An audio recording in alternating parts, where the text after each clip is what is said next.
Orb presents What Goes Down Must Come Up.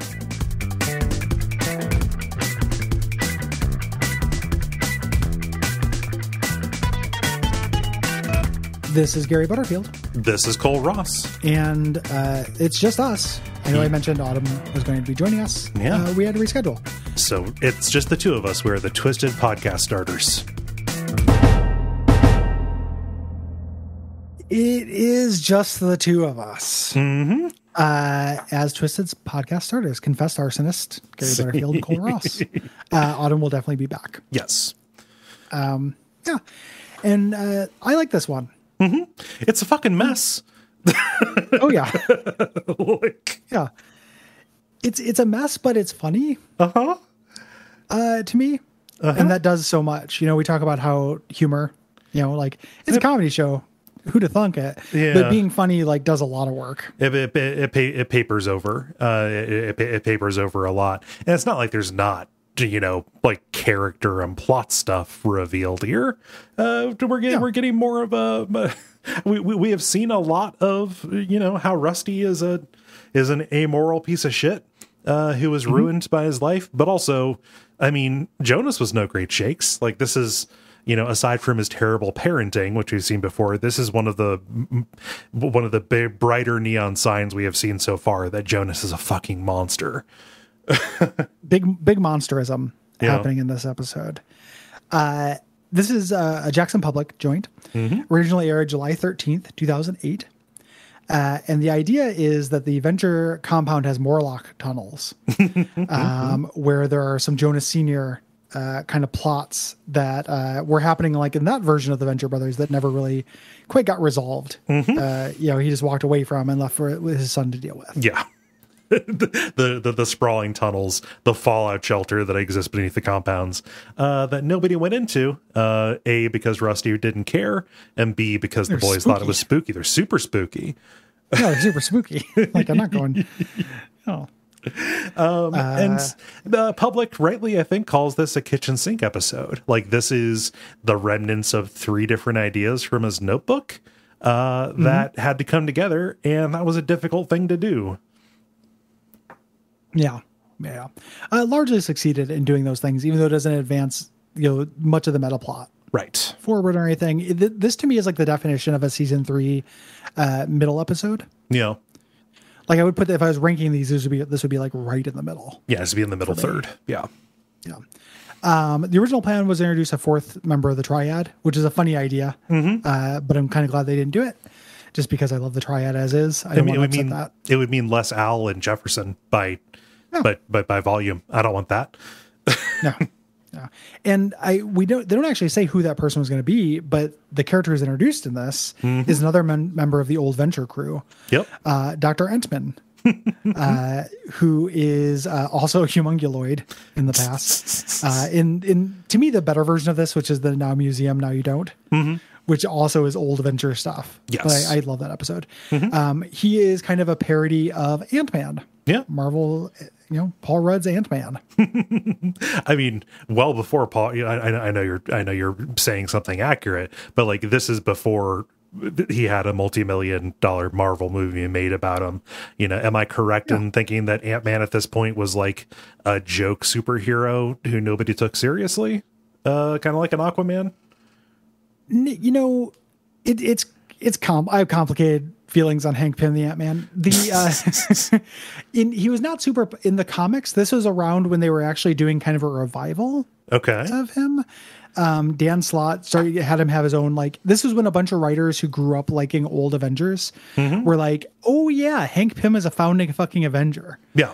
Like, everyone's talking about Captain America, Thor, and Iron Man, but there's also this other dude. He made Ultron. Like, come on, dude. Yeah, he's an important character. So a lot of in the comics, people are doing that. But the answer to your question is still kind of yes, because the comics market has always basically been like an IP factory for other media. Like Marvel was not big until the MCU. Right. It was just comics and nobody cared about comics. And Marvel was on the edge of bankruptcy for 30 years off and on before the MCU too. So this was, Marvel was not doing super bad in 2008. They were actually doing okay. However, it was So to the average layperson, Ant-Man was probably a joke. Yes. To me, however, he is not a joke. I take him deadly seriously. He is the bastard Hank Pym. Yeah. Yes. But yeah, this is Dr. Entman.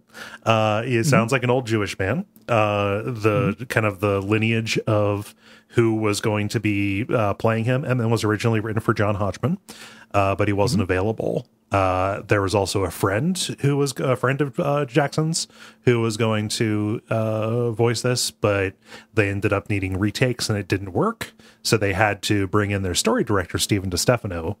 And they're not, it's kind of a burn. They like this guy, but they say, yeah, this performance, this characterization doesn't actually work.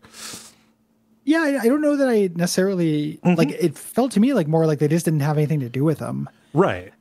It's very hard for me to imagine this being a real knee slapper performance from John Hodgman either. Right. Well, and that's not just kind of my general lukewarmness on John Hodgman coming through, but like, I don't know. I don't think these lines would be that funny coming out of John Hodgman either. No. And like that whole plot, basically like he's been shrunk down to the size of an ant and, living trapped in this kind of like computer CPU room down in the basement, and Brock gets locked in there with them. And it's like the episode will cut away to Entman describing something, or it's just the two of them bullshitting and trying to pass the time because they're stuck together. Yeah. And there's not, I will agree with them that there's not tons of chemistry between Brock and Dr. Entman. Which is fine. Dr. Entman ends up being a very minor character who they kill off before too long. Like he gets killed by a rocking chair. Yeah. Action Man kills him. It's one of Action Man's many, many sins. Some of which are included in this episode. Yep. So we start off with this little tiny guy walking around this dusty floor strewn with trash, kind of ranting to himself about Dr. Venture, leaving him stranded. And this is Dr. Venture's move. It's similar to like Swifty, an actor. Like, I'm 30 years old. I used to be pretty, but I ain't so pretty no more. I ain't so pretty no more. I used to be pretty. So a door opens, letting in this light and rush of air, and that's when we get our intro sting. Yes. And we cut to a little bit earlier. We've got Brock driving this huge drill truck, like the drills that burst into the apartment building in the arcade game of Teenage Mutant Ninja Turtles. Yes, these are Shredder mobiles. Like, this is how Shredder got around. Sincerely, like, he wanted to not have to stop for anything. If you live in a technodrome in the center of the earth, you're going to have to do some tunneling. So, well, the technodrome also has a little drill on the front, but it's like a little baby drill. It's tiny, like it's itty bitty. What's it going to do? It's just a dick. I don't know what it's supposed to do other than just like, it clears way for the drill. Like all drills do. Like, ideally, you want a drill that'll clear way for more than just the drill. Yeah. Technodrome makes no fucking sense. Oh, it's a terrible idea. It's also the eye on top. Like, you could fight that thing like a Dark Souls boss and be under its side, it would never see you. Because it's just a big globe with a tiny, tiny eye on top. God, the Technodrome is fucking dumb. Yeah, no, there's a lot about that series that is just not sound at all. Yeah, I spent so much time thinking about the live action Ninja Turtles. And not nearly enough time thinking about the cartoon Ninja Turtles and how they don't fucking make sense. Yeah. God damn. Anywho. I'll leave you to sit with that. This is a breakthrough. I call my therapist. So they're doing a kind of it almost feels like a callback to Brock parking in Gargantua 1. Yeah. It's like, it's pretty tight space. Probably got to lube it up. Yeah. No, this bad boy is made to penetrate anything, and Brock eventually calls him down. You get the sense that like this is something that they do. To amuse themselves. It's like it's not fun anymore. You made a penetration joke. You got too direct. And Rusty, I love this line. Just as he's insulting the thing, like, look at this. Look at this huge drill. It's a monument to my father's repression. The funny thing being, Jonas was not repressed at all. Dude was hosting key parties on the reg. So And Rusty's out here stealing fertility idols. Yeah. That look like gigantic dongs. He's walking backwards, guiding Brock, but he falls through this open hatch. And Brock is like, am I okay? Can I keep going? And then he goes, the drill mobile gets stuck partway in the hole. Yeah. So they kind of end up in two different places beneath the compound itself. And because they're underground, the risk communicator watches do not work. Rusty's walking around in some tunnels trying to raise a signal, but it's just static. Yeah. And at first Brock isn't down there. He goes through the spooky basement. Yeah. To get down there, to try to get down to him here. So he walks into this hallway and he walks into this door. It's the door from the intro. A tiny guy attacks his foot with a needle saying, "Die, Dr. Venture." So he Hollow Knights him. Yeah. Very Hollow Knight. He has the little needle.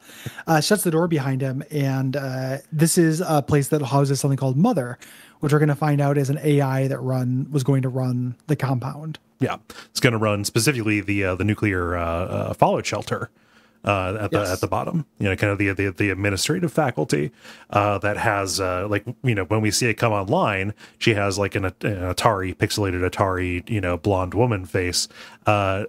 Again, the Venture Brothers wiki probably needing a little bit of editing. They're saying that the fact that Mother has this face, they're saying it looks like Paula from Earthbound, which is also known as Mother 2.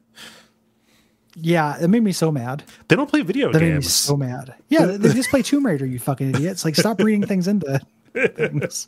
We know it's canonical. They love Tomb Raider. Yeah. It's on the discs. Yeah. We cut over. So this is Dr. Entman, and he's like, you closed the door. Why'd you close the door? It's going to be closed for another 40 years. Yeah. It's this time lock kind of thing. I love that Dr. Entman's uniform has the loudspeaker on his helmet addressing the problem of the tiny voice. Yeah. Yeah. Very good. Hank and Dean, so both of their father figures are gone. So they go to Dr. Orpheus, their uncle figure. Their uncle, their uncle neighbor figure, and show them their watches are just getting static. And Dr. Orpheus, I love him where he's like, are you sure they didn't just step out? They have been known to engage in a bit of daring do. And he's like, are you kidding? Can you imagine one place on Earth my dad wouldn't take me to? He wouldn't drag us along to? Look at this. This is a giant centipede scar. Pulls down his collar and shows just this horrible mark on his chest. It's so good. Yeah, I love it. Well, it's a really good point. And Hank, he's not really worried about where his dad is. He's upset that there were plans and that French toast was mentioned as a possibility, but there was none to be had. Yeah. I love the bitter way that he says, but there was none to be had. In the storylines or in the storyboards for this, they had him like a time lapse of him sitting at the table with his knife and fork and a bib on with some syrup, just waiting, but they never show up. Sad. God, I would kill for some French toast right now. I am hungry. This has been a big recording week for us. Yes. And we've been recording a lot and I'm hungry and I'm going stir crazy because we're recording a lot and all my time is filled with packing and stuff. So I've developed a new living alone tick. We talk about, you talk to yourself a lot when you live alone. I've developed a new one, which is inspired by the BioShock series of video games, where before I do anything, I've been like, shall I take a piss? No, says the man in Washington. Okay. Whenever I'm going to do anything, like, should I go grab a quesadilla? No, says the man in the Vatican. Oh, that's good. Yeah. Anyone can use that if they want it. It's pretty fun. Yeah. Anything. Should I wash this coffee cup? No, says the man in the Union House. Anytime you can scream more alone, I think nobody would blame you. You can do it. You're allowed. You don't share walls. You get to you can do as many Andrew Ryan impersonations as you want. Do you think I don't? Come on. No, I'm just saying, do them louder. Orpheus is intrigued by this mystery, so he's going to summon the Order of the Triad, and he does this. He pulls out little dolls of them. I love all these little bits with the dolls. Yes. Dean is like, oh, do you want to be alone for this? Because he just pulled out tiny dolls of his friends. which is a very funny move. Yep. And he starts reciting like a ritual, like he starts doing kind of like a Green Lantern, you know, in darkest night and brightest light, etc. And this is how he astrally projects. I love that his body turns white and solid when his soul is out of it. Good effect. And Hank remarks like, "Oh, you rewrote a little poem." Like, that's probably not how magic works. That's probably just Orpheus being Orpheus. Orpheus got Orpheus. So Brock is down in this room, which is like modeled after 2001: A Space Odyssey, and also like some space command room in fiction. And Brock is trying to tunnel out of the wall by banging away at it. And we have Mr. Tiny Exposition over here explaining like, "Oh, I got stuck in here after this experiment went wrong, and Jonas didn't bother looking for me." And Brock is not at all surprised to hear that. Yeah. His best friend. Something that never goes anywhere. He just keeps calling him his best friend, but never really goes anywhere. It's just Jonas Sr. being a jerk. He's talking about getting hunted by these giant ants. I love there's a really good delivery here, which makes me sad that the boys don't like him. Where Brock is like, "I can understand how that'd be tough." He's like, "No, you really can't," because he's just saying he understands what it'd be like to be shrunken down for 30 years fighting giant ants. And that's not the kind of thing you'd be like, "Yeah, man, I get it. That sounds rough." It's only happened this one time. No, you can't. And he's like, and the other thing you can't understand the true horror. Once you think you've killed, all the ants, and you realize you're actually alone. There are no ants. It's amazing this guy is at all sane. Right. And he's got gumption. So Orpheus appears to both Al and Jefferson, Alchemist. Is it annoying that I call Alchemist Al? Al is just a good name for him. They call him Al too, I suppose. Yeah. And Al's watching his story, so he's down to do this. Jefferson, he's actually out hunting vampires in what appears to be London. Like he's doing his actual job, and his commitment. He's not necessarily committed to the Order of Triad here. This is a kind of like a minor focus episode for Jefferson Twilight, who had not been especially well used. I love everything about him here. How salty he is. He's great. Yeah. It's funny. They bring it up in the commentary. They talk about it's like, we didn't know what to do with him. Like last time we just put him in a sugar coma because we didn't know what to do with him. Yeah. Just knock him out. Damn, I got blue balls in my blood eye because I love that line. Like he's hunting a Blackula, and he gets interrupted by Dr. Orpheus, and he's got this blood eye. They'd drawn him with one red eye before. They didn't know what to do with it, but apparently it detects vampires. And since he got spoiled before the point of killing it, that's how he gets the blue balls in his blood eye, which is just a great expression. I think about that a lot with the electric yellow's got me in the brain banana, Chief, from the Simpsons when they put the peyote in the juice. Yeah, electric yellow's got me in the brain banana, Chief. Got blue balls in my blood eye. That was Tommy Chong and George Carlin. Right? Yeah. A good late Simpsons. By late I mean solid in the first third of the show. But we get some shtick here because Orpheus can't double project. He's trying to talk to both of them at once, but they do not know that he is doing this, so they're confused about who he is talking to. And like when Orpheus realizes, "Oh, you're in London," and you're like, you can't do that. You need to be here and available. Jefferson is insulted. Like, no, you don't get to tell me what to do. You're not my boss. I love this. Like, for two, like we only hear part of it, and we get Al being like, "Give him hell, Jefferson." He's like, you don't order me to do anything. 3, there's no such thing as a triad emergency. 4, we're not in London.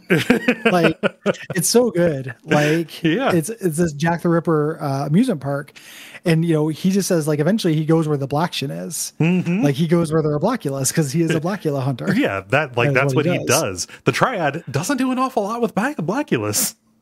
Yeah, I mean, and this is kind of this is also this little subplot with Jefferson gets paid off in one of my favorite season 4 episodes, The Better Man, which is where he kind of learns magic a little bit. Yeah, it's very cute.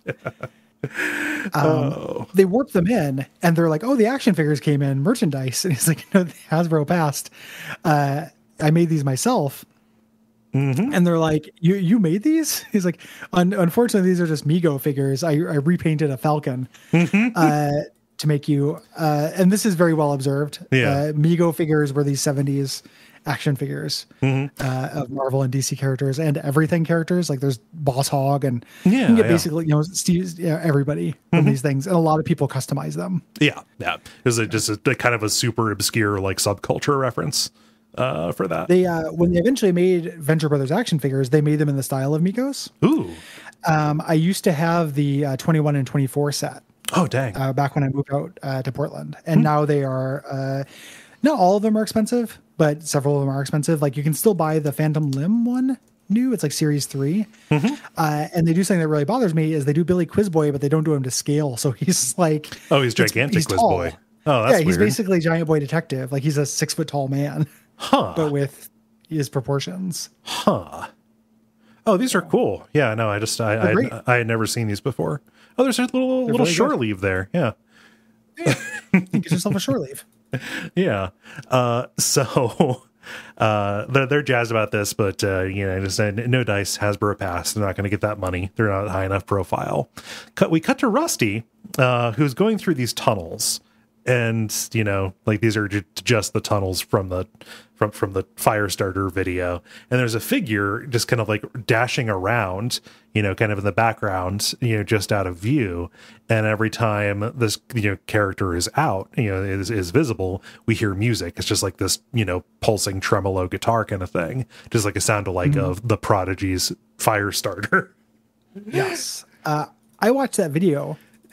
Again, after watching this, how long has it been since you've seen the video for Firestarter by the Prodigy, Cole? Well, I mean, I watched it last night. Prior to that, it had been maybe I don't know. I've probably a couple decades, probably not. It's funny and it's worth joking about. So I probably have watched it once every 3 to 5 years since I saw it like on MTV or VH1 in the late 90s.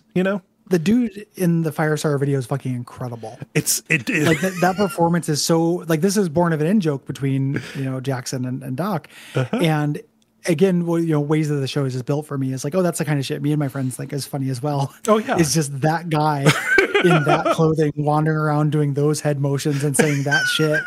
Is incredibly funny. Just in context, outside of just this is matching this incredibly goofy song. Like it's a bop, but they also like they say in the commentary, it's the dumbest lyrics possible. Yeah, he's a punky Firestarter. He's the punky instigator. Also, what I love about the Firestarter guy, he's not a musician in the Prodigy. Like he's not the lead singer or whatever. He's just an actor that they found, with a unique look and that haircut, bad haircut. Yeah, to do the to do those dances in the tunnels. In this, I mean, it's a foundational music video that is just eminently parodyable. Like the Eels parodied it with "Cancer for the Cure," but they found him and he became such a part of the brand. For the band that they brought him on, and just he would be dancing at the front of the stage as a part of the act because he became so associated with the Prodigy. He was like, oh yeah, they're the Firestarter guys. Yeah. With the guy, that guy is like kind of sweaty, nervous energy and constantly yelling and moving around. How nice would a house have to be for you to take it for free, but the Firestarter guy is part of the house? Oh, I'd burn it down with him inside. Which would be ironic. Yeah. Yeah. That's just give him exactly what he wants. No. No, I'd be denying it to him. I would start the fire. Yeah. Well, if you start enough fires, you are looking to die in a blaze. I feel like. Yeah. I'm not an expert on arson, but oh God. So yeah, Rusty's dealing with a Firestarter. We're going to see more of this, and the reason he is a Firestarter, it makes sense. Don't worry. We cut over.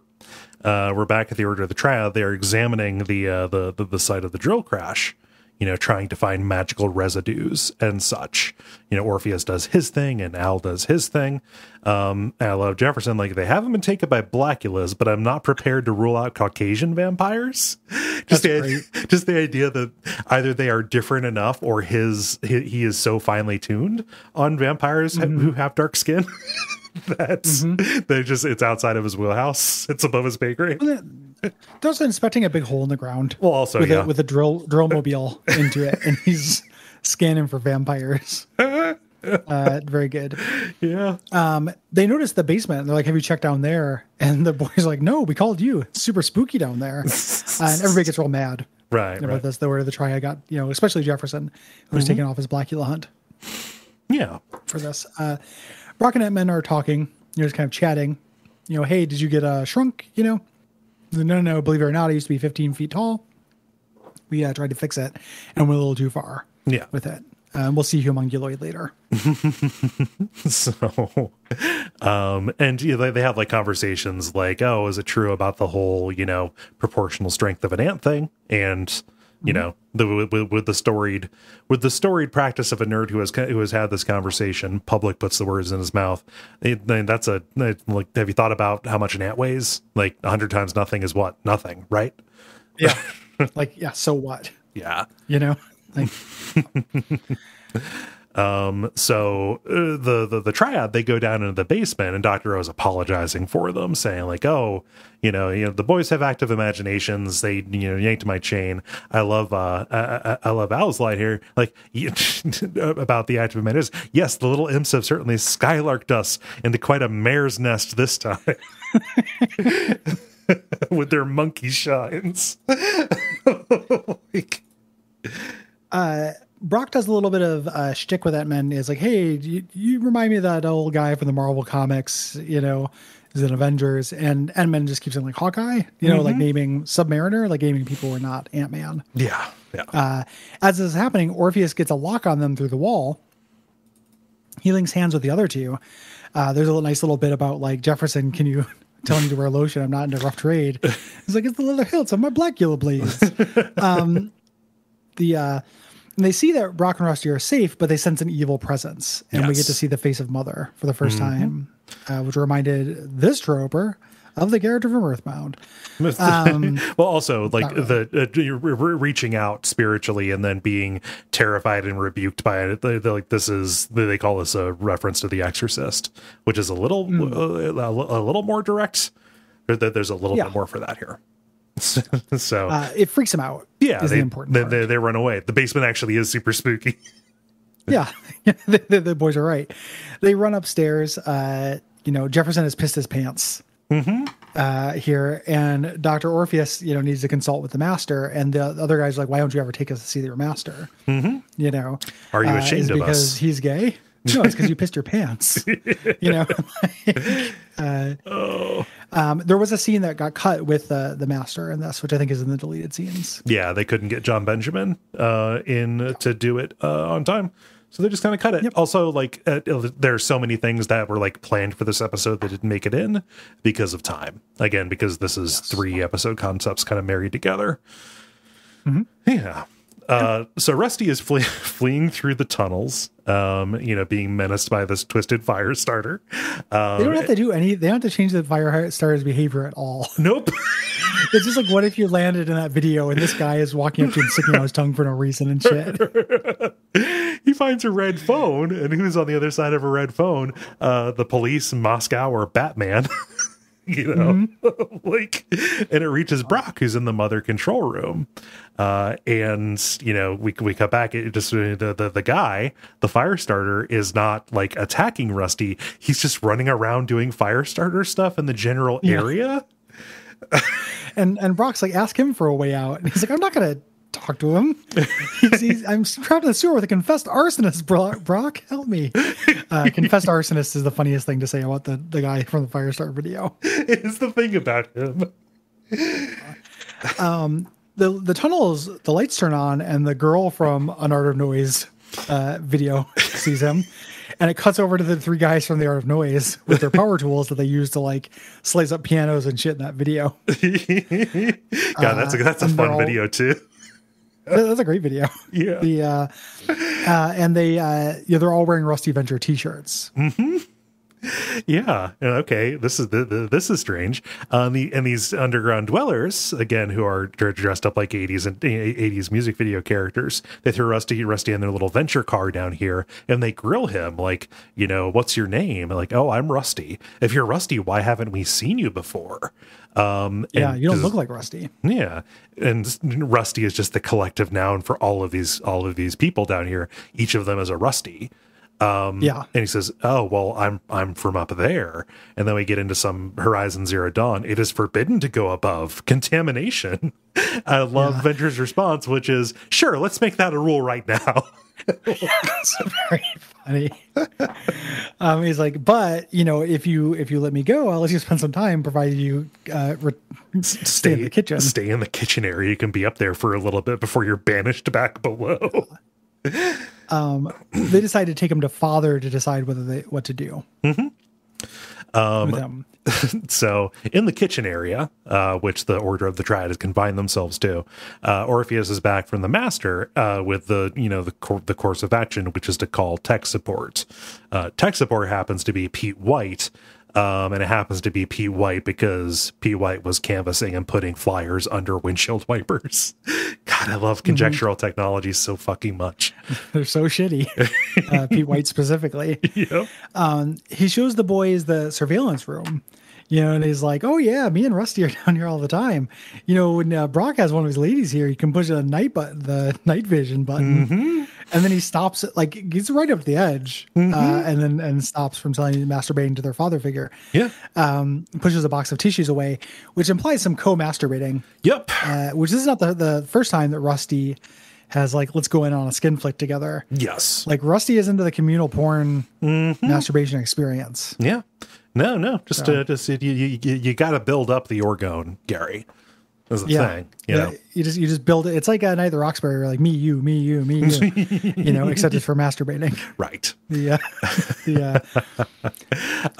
So they see on the tape that Brock went into a room down in the basement, but they can't get into the camera in the room where he went. So it's like, hey, can you check under the console, see if there's anything unplugged? Maybe just the feed came loose. They plug in a line into a plate that just says mother, accidentally bringing the AI back online. Yes. Yeah. I love Dr. O being like, do my little hackers need a snack? Which is just, again, Dr. O, the best. The show full of like the worst and best dads. Yep. just like, here's some pizza rolls and some punch. Like, God, what a dream. Mother says that if Dr. Venture isn't brought to her, she's going to deploy the nuclear arsenal of Ventec. And Pete is like, oh, look at this. We're looking at reel-to-reels and dial-up. Yeah, we got some time. Yeah. And also, I mean, it's making some claims about the nuclear capabilities of Ventec as well. Yes. Which we're going to find out. But Edmund is terrified. Like the mother is talking to people outside, but also, they're trapped. And Edmund knows that this is bad news because he knows what mother did. Mm-hmm. Yeah. The underground dwellers take Rusty to this auditorium where everyone is dressed like they're from an 80s music video. Mm-hmm. And Rusty underlines this, like, oh, is that the guy from the Buggles? Mm-hmm. Because he sees a guy dressed up as Trevor Horn. And he's here to talk to Father. Father is General Boy from Devo. Yep. And Bougie Boy is in the audience as well, who's a really creepy character. Yeah. Too much. But I'm really, seeing General Boy. It's been a long time since I've seen General Boy. Yeah. And it's a credible impersonation of General Boy as well. For all intents and purposes, he's just a general. Right. But Devo called him General Boy, and he was somehow in control of Bougie Boy. I don't exactly know what their relationship was. Yeah, there's some power play going on, probably. Yeah. Master and commander shit. Yeah. You've got David Bowie from the Ashes to Ashes video dressed up as that like a clown who looks kind of like a chicken a little bit. Yeah, chicken clown, chicken Harlequin. You got big suit David Byrne. It's just it's real good. This is this is bait to me. I like all these images. These are all good music videos. Yeah. But you think Father is General Boy, but instead what they do, they present Rusty to him and they hand him a card, and he says, "Oh, let us consult with Father." They plug it into a modified learning bed that feeds onto a screen, and we learn that Father, it's Jonas.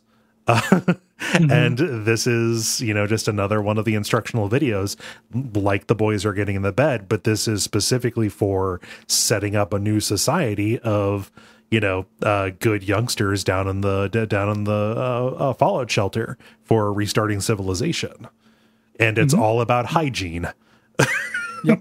They talk about putting on deodorant, combing your hair and stuff. It ends with a condom on a banana thing, which is one of those tropes that I think, like, I got shown how to put a condom onto a banana, and I've said this before, but just the way that culture teaches us how difficult condoms are is so funny to me. Yep. Like, that is probably done more for anti-birth control. Oh yeah. Anti-safe sex, just being like, listen, we need you to do this, but man, it's going to be fucking hard. Like, you need training. It's best just not to bother. Work. Yeah. It's the easiest fucking thing in the world. Yeah, it just they're made to just roll on.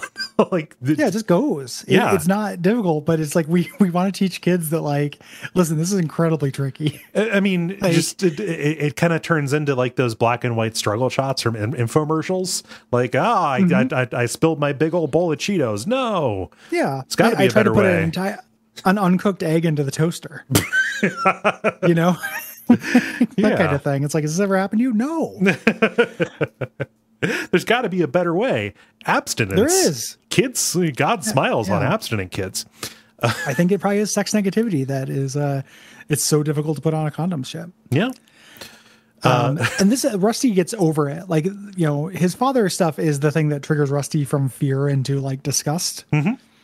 These things, like, he just, like, pulls out the card and they're like, "Oh, you stopped Father," and he's like, "Yes, I killed your god and now I'm your new god." Like, he's done this shit before. Yeah.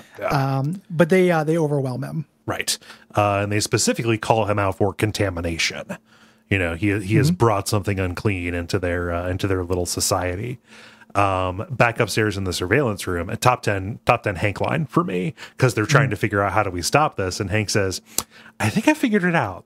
Maybe it's all a dream." Like, that would solve it. Like, all we have to do is wake up and deliver the lunch. Oh God. Jefferson takes the lead though. He's like, "We know where they're at. Let's go get them. Let's stop being scared." As they're down there, Captain Exposition, Entman explains Mother to Brock. Jonas was preparing a fallout shelter for a nuclear apocalypse, but he thought people might be sad in the post-apocalypse. So he pumped this mood-enhancing drug into the vault. Mother disapproved, and like how if you get caught smoking a cigarette, they make you smoke the entire carton, just flooded the facility with this mood-enhancing drug. And we get a flashback to the old Team Venture touring some Rusty fan club kids through the tunnels. Action Man here driving, talking about, they have a 70-piece orchestra and shit until the gas starts coming in and everyone starts freaking out. Yep. The kids are freaking out. I love Action Man pulls out his guns and just starts shooting. Just starts wildly firing around him. Yeah, it's this immediate thing. It's very frank. From It's Always Sunny. Like, so I started blasting. I love the Action Man. The Action Man's so fucking horrible. What a monster. But they get, like, specifically, like, the Shining hallucinations. Like, it looks like there's, like, a rat guy going down on Colonel Gentleman in one of the tram cars. Like, blood starts spilling out of the vents and doors and things like that. The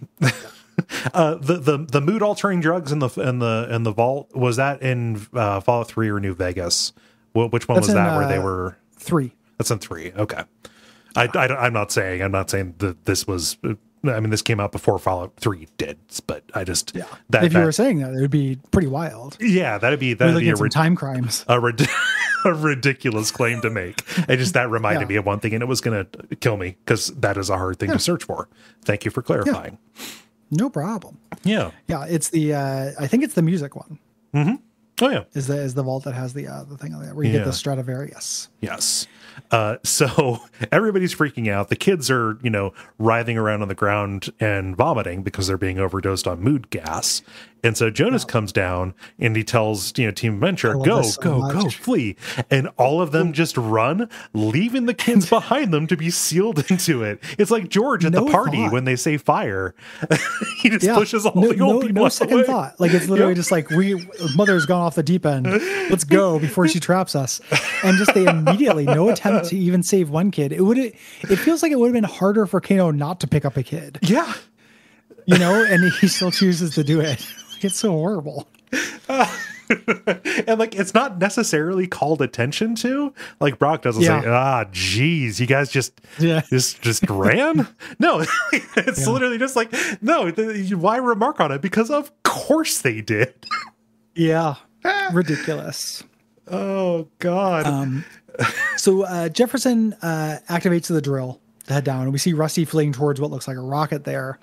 The drill burst into Mother's chamber, so Brock and Entman can escape. They go into the cockpit. Rusty is hugging the missile, taunting them about, if you want these cards, huh? If you had just played nice, I have tons of them upstairs, but you guys couldn't do it.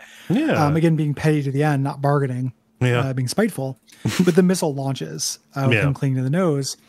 Everyone else is up in the control room. I love the teens being like, the order the three different reactions to this. With like the boys are like, "Go Team Venture!" Dad's out, and then Dr. Orpheus saying, "Well, that's one for the Order of the Triad and about 5 billion for the Apocalypse." Yep.